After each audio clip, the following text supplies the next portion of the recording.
Hi friends, నేను అరటికాయ వడలు చేసిన అరటికాయ వడలు చేసిన. ఒక్క అరటికాయ తీసుకున్నా, ఒకటే ఇంత పెద్దగా ఉన్నది చూడండి. ఒక అరటికాయ, కొంచెం బియ్యం పిండి, కొంచెం అల్లం ముక్కలు, కొంచెం జీలకర్ర, కొంచెం కారం, మిర్చి, ఒక 4-5 మిర్చి, కొంచెం కొత్తిమీర, కరివేపాకు, ఉల్లిగడ్డ, ఒక చిన్న ఉల్లిగడ్డ అన్నీ మిక్సీ చేసి ఇప్పుడు వడలు చేస్తాను. చూడండి,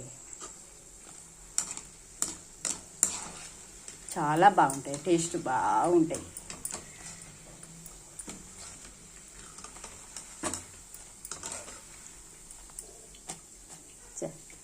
చూడండి,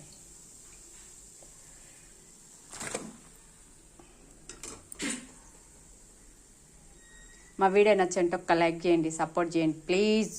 మా వీడియో చూస్తలేరు, ప్లీజ్ మా వీడియోని ముందు తీసుకెళ్ళండి.